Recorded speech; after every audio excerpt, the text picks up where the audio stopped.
What's up, everybody? Matster here again. Welcome. This week we got One Piece chapter 954. Last week was pretty intense, actually. It was mostly a flashback, a lot of Kawamatsu's backstory, but it was intense, the moments he had with Onimaru. So we find out that Hiyori just kind of abandoned Kawamatsu and left a letter, and Kawamatsu just felt shame, and he poked in from place to place, kind of looking for Hiyori for a little bit, and then was like, well, I failed in my one job to do, so I better go commit seppuku somewhere.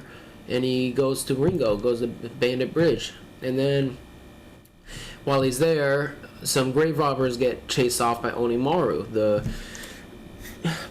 former companion of the daimyo. I just read it. I'm already spacing on his name. But he must have been a cousin of Yasue, because they have the same last name. But I'm totally spacing on his name. But Onimaru is the wolf companion, and then Kawamatsu decided to help Onimaru because he was really hurt, so he feeds him and he kind of brings him back to health. And he noticed, he's like, man, you've been protecting all these weapons. And we get a little backstory about when you're born in Ringo, you get a weapon given to you at birth, and you carry that all your life, and then it is also your grave marker. So Kawamatsu decides, we're going to eventually need to arm a bunch of soldiers. I'm going to take these weapons. And the way he's thinking of it is like, this is their chance to continue to defend our country. Like, he understands he's desecrating their graves, but it feels like it is a noble cause. Like, this is something that they would want their weapons used for. And then Onimaru sees him doing this and is like, what the hell? So it latches onto his left arm and is just going in, just going after it. And Kawamatsu is breaking down and he's crying and he's just like, listen, this is what we got to do. And he finally talks Onimaru into it, and then they seemingly become a nice little duo, and they continue this. I don't know how long it went on for between the two of them, but they continue to compile these weapons. And then one day Kawamatsu, while he's trying to steal some fried tofu for Onimaru, he gets caught and he gets thrown in udon and never comes back. So then Onimaru must have... I'm getting ahead of myself. So then we kind of cut back to the present, and we see Kawamatsu talking with Hiyori, and then we see Zoro chasing the Gyukimaru, and then he finds this open door, and Gyukimaru's gone. He was following the blood trail. That's why he didn't get lost. He finds this open door, and he shouts to Kawamatsu, like, hey, should I keep chasing him, or should we see what's down here? And Kawamatsu's like, wait, that's where we hid the weapons. So they run down there, and boom, huge arsenal of weapons. And even Kawamatsu was like, how did this Onimaru couldn't have done this. Like, this was a person. How did this happen?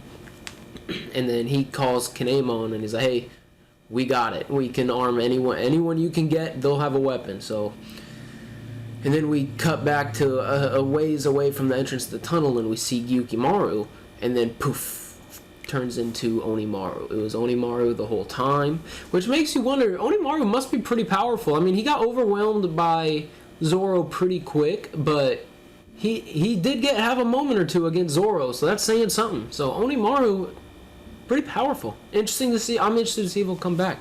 But so anyway, that was what happened last week. Pretty intense, a lot of emotion there with Kawamatsu and Onimaru, and the decisions they were making, but I'm excited to get into this week, so here we go.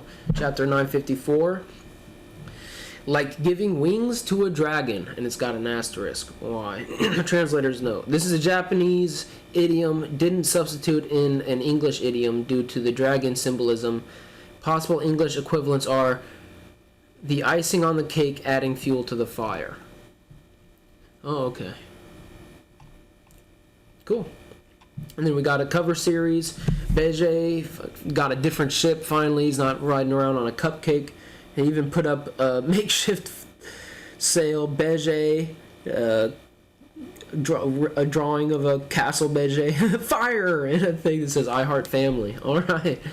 Gang Beige's Oh My Family Volume 5. They cannot pass over the red line because of the ongoing reverie. Oh, I was going to say, that it looks like they're rolling up on the red line and there's a bunch of ships there, so Interesting how they're going to get across the red line, because they said they want to go to Thriller Bark. So let's get into this. Alright, Wano Country, Ringo. The day of the final battle draws closer. Got a cool shot of just some falling ruins, kinda. 7 days left until the raid on Onigashima. The samurai have managed to obtain a large supply of weapons. Shot at Kawamatsu and Zoro.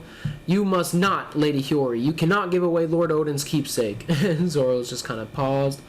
My father, Kozuki Odin, was a swordsman who used the dual long blade style. What? Before my father's execution, my brother and I were each entrusted with one blade. My brother holds Ame-No-Habakiri, whilst I was given Enma. Oh, so he used 2 long blades. Then we got a translator's note.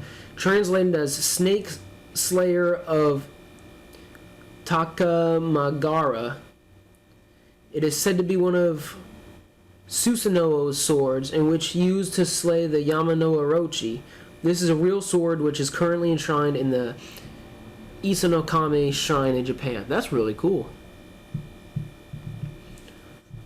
That's really cool. So we got like a white long blade that's pretty ornate and a black long blade that's pretty ornate. I'm not sure which one is which, but one of them is Ame-No-Habakiri and the other one is Enma. Oh, that's the other thing I forgot to mention in the review, is Hiyori said, return Shusui and I'll give you Enma. Long ago, both of these swords were forged by 2 famous blacksmiths, whose names reached far and wide. These swords have honorable origins. And then Kawamatsu freaking out. Exactly! So that is why you must not give it away, princess. How can you give it away so easily to someone of unknown origins? He cannot wield Lord Odin's sword. Oh, let's calm down, Kawamatsu. Zoro, I do not know what events occurred for the sword god Ryuma's sword. Oh, no. He's still sitting there thinking this must be Hiyori talking. I do not know what events occurred for the sword god Ryuma's sword, Shusui, to end up in your hands. However, to this country, it is a sacred treasure whose disappearance caused the whole country to grieve.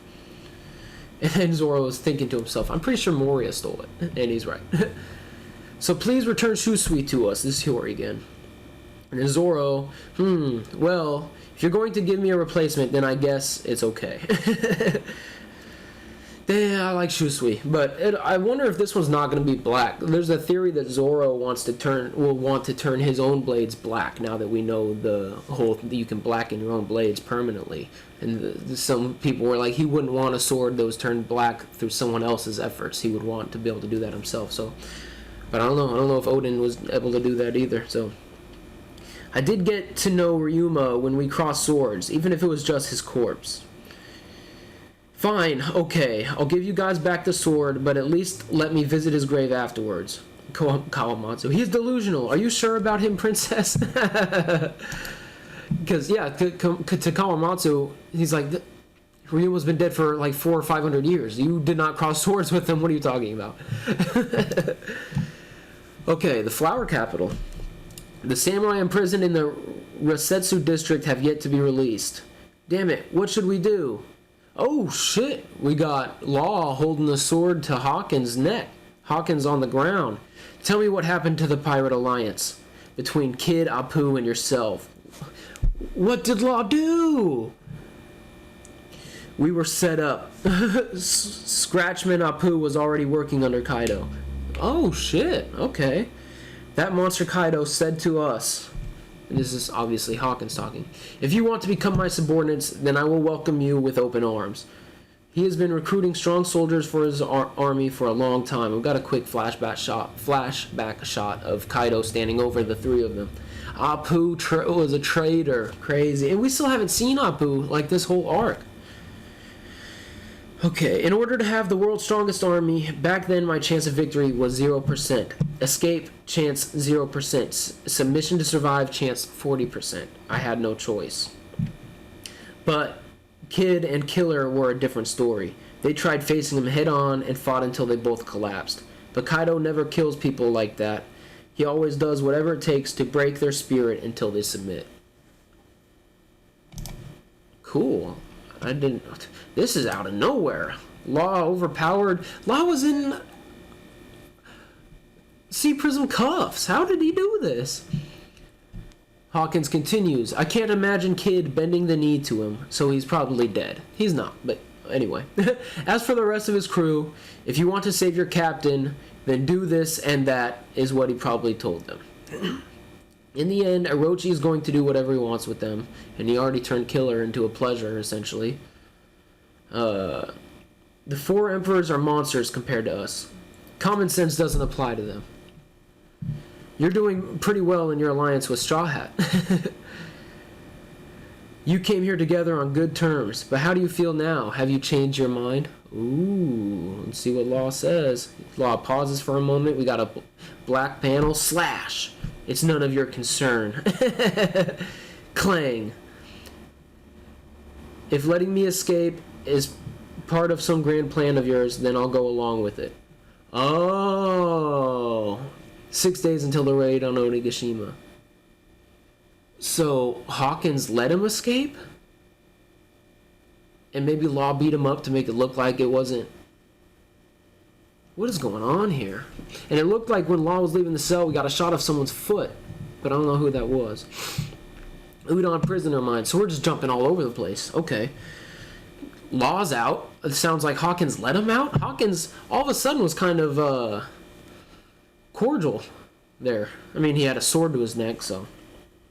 Anyway, Udon prisoner minds. Pretend that it is Kaido's skin. Think of your defeat. And we got Luffy just punching a bunch. Huff. I think this is still Hyo. Remember being unable to do anything, even though you gave it your all. Time is running out. Our enemy is a monster. But you can definitely do it. He's punching something. I'm not sure what Luffy's punching, but it looks like just a big metal slab. Oh, here we go. He's punching through the steel as if it was jelly. Excuse me. Man, I always stop and think, like, oh, I wonder what that is, and then read and say, oh, they answered me. Okay, we got a shot of Kaido. It looks like I think that's just Luffy picturing Kaido. Arrgh, 5 days until the raid on. We're just flying through days now. Okay. We're going to be getting to this fight sooner than I thought. Luffy's training. Okay. Now we're over to Curry Amagasa Village. This is Kinemon. The picture you all have has been slightly altered. There are 2 lines on the Habu snake's stomach. This is Lord Yasue's final message. Curry, Port Itachi ship maintenance squad. We got Frankie. Super! 2 lines. I see. Understood. Good. Is that Kinemon? I'll make all these ships good as new again. Super! Leave it to me. Leave it to us. Udon Weapon Preparation Squad. We got Hyo. 2 lines. Oh. Ringo Sword Recovery Squad. We got one of that butterfly Yakuza leader lady. As expected from Lord Yasue. Kibi Rebel Commander Squad. Another one of the Yakuza leaders. Okay, understood. Are we gonna be at the fight next week? We're just flying through this. We're checking up on everybody. Pretty much. We got Nami here with Kinemon. They're just as amazing as I imagined. The citizens of Wano figured it out the moment it was pointed out. So what exactly do they mean, those lines on the Habu snake? Kerchak. That was the snail disconnecting. You would only be able to understand if you knew the names of all the ports in Wano. Oh. At first, because we drew a Habu snake, it indicated that we would assemble at Port Habu. Oh, that makes sense. But now, there are 2 pairs of legs on it. And then we got a picture of all of Wano, and it looks like every port is marked out. We got Port Keiru, Port Mogura, Port Habu, Port Tokage, Port Itachi, I like that, and Port Neko. All of the ports in this country are named after animals. It may be a bit too long, but if you put legs on a snake, it becomes a lizard. Oh, yeah, okay. That makes sense. We got another translator's note. Tokage means lizard. All of these will be explained at the end of the reference notes. In the reference notes. Oh, okay. Udon's port Tokage is the lizard port. He changed our meetup spot in order to ensure that someone perceptive in the enemy ranks cannot disrupt our plans. Lord Yasue understood that what needed to be done, so he changed it at that moment. Yasue was a good dude, man. He was known to be a stern guy, apparently, back in the prime, but he is a good dude. Okay. What an amazing person he was, Lord Yasue. That's Robin. Is this Kinemon again? It looks like he's crying. We trouble our savior even until the very end.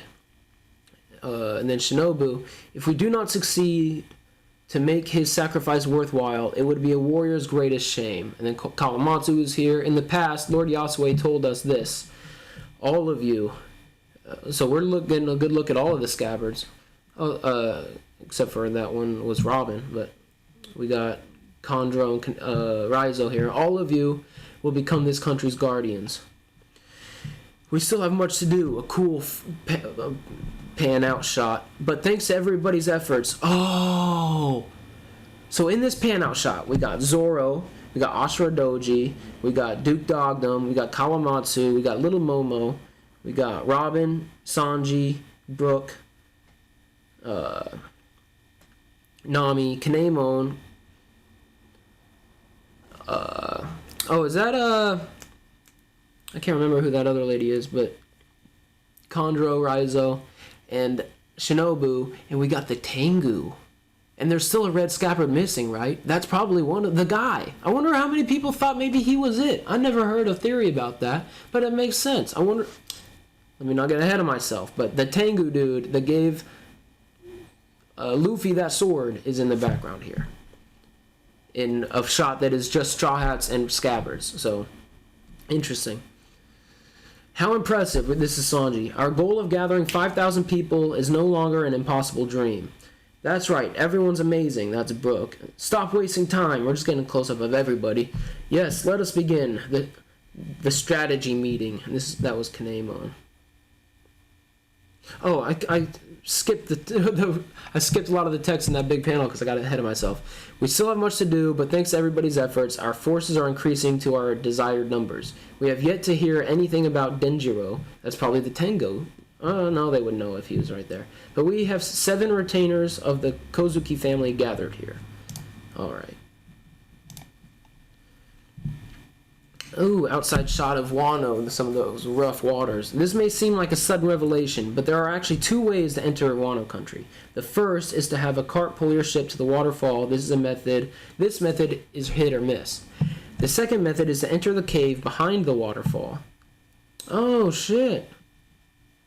Yeah, you just fly through the waterfall. Or fly. Sail through the waterfall. Of course, this is only possible when the permission of Kaido, with the permission of Kaido or Orochi. Oh, so they actually have to stop the waterfall. Oh, at the end of the cave is Port Magura. From there, both crew members and cargo will be pulled up using a gondola. So they basically sail into the bottom of the mountain, and then you get pulled up to the top of the mountain. And then there's actually a cool shot of how Wano is built. It's these 2 big towers, big water reservoirs, and you got little Onigashima poking up over the water and the big mountain. Turn, some kind of... This tunnel leads all the way to the top, so I think that's just some machinery that lifts the gondola. They will then travel across Hakumai to reach their destination. Apapapapa. Hello, Kaido-san. I've arrived in Hakumai. What? Did you come back to attend the banquet as well? Apapapa. Of course. Oh, is this Scratch Apoo? Yeah, finally Apoo shows up. Here we go. We can't miss the Golden Kagura, which only happens once a year. Translator's note. Kagura is a ceremonial art/ritual where maidens perform a sacred music and dance to communicate with gods. Alright. Then we got Scratchman Apoo. The ones who refuse to join your crew don't know what they're missing out on. We're going to make this year's flashier than ever. Apoo is just loving this. Now that's what I like to hear. Let's do it. Who is that? We got 2 kids here. It is a number from Onigashima. We need to get away from here fast or we will be eaten. What? We will be eaten? These little kids? It seems like the numbers have returned. Numbers? Huh? They're attending the banquet. They've all got drinking problems, so I hate having them around. I guess if you have the royal, like if you're thinking this is a deck of cards, or because they have a lot of card games, names and stuff, and then you got Jack, King, Queen. It makes sense you have numbers, but you don't have ace. Anyway, a weird shot of all these giant monster-looking things. Crack, crack, shake, shake, walking through. The banquet on the night of the Fire Festival is going to be the best. That's Kaido. And Big Mom? Kaido, Big Mom, and just kind of chilling? That's right, it'll be our anniversary. What? What's up with them? Did they become friends while trying to kill each other? Queen is like, what is going on here? Hey, listen up, you lot. What is it? And then Big Mom and Kaido. We, the Beast Pirates and the Big Mom Pirates, have decided to form a pirate alliance. Oh, shit. One Piece will be on break next week. It will resume in issue number 42. Huh? We'll go all out to kill each other after we take over the world together. Wow. Crazy. The revival of rocks, right? Basically. You know what's wild is I was watching Tekken talk about Zoro getting Enma and how it's the one sword known to have hurt Kaido, and he was talking about, oh, you know, I thought it would be a group effort to fight Kaido and Luffy would get the finishing blow. And while watching the video, I just kind of lightheartedly was like, well, what if Luffy beats Big Mom and Zoro beats Kaido? I was like, yeah, that would make sense. Big Mom's here, Kaido's here. And then that might really be what happens. Luffy might take down Big Mom, and Zoro might take down Kaido. Or maybe Zoro and Luffy will take down Kaido, and someone else will take down Big Mom. I don't know. Because Luffy's also being set up to be able to hurt Kaido. So with his hockey thing, but maybe he'll just use that on Big Mom because she's got the tough skin shit as well. So that's wild. Two Yonko teaming up. So now you got a two Yonko crew between the Beast Pirates and the Big Mom Pirates, and then you got Shanks and you got Blackbeard. And then some people, I guess, think Luffy's a fifth emperor. Maybe Luffy and Shanks will team up. Wow, we just flew through like 3 days and we got a lot in that chapter. We just checked up on everyone. We saw what everyone was doing. Got a little more idea how the Beast Pirates are able to get in and out of Wano easily. Pardon me.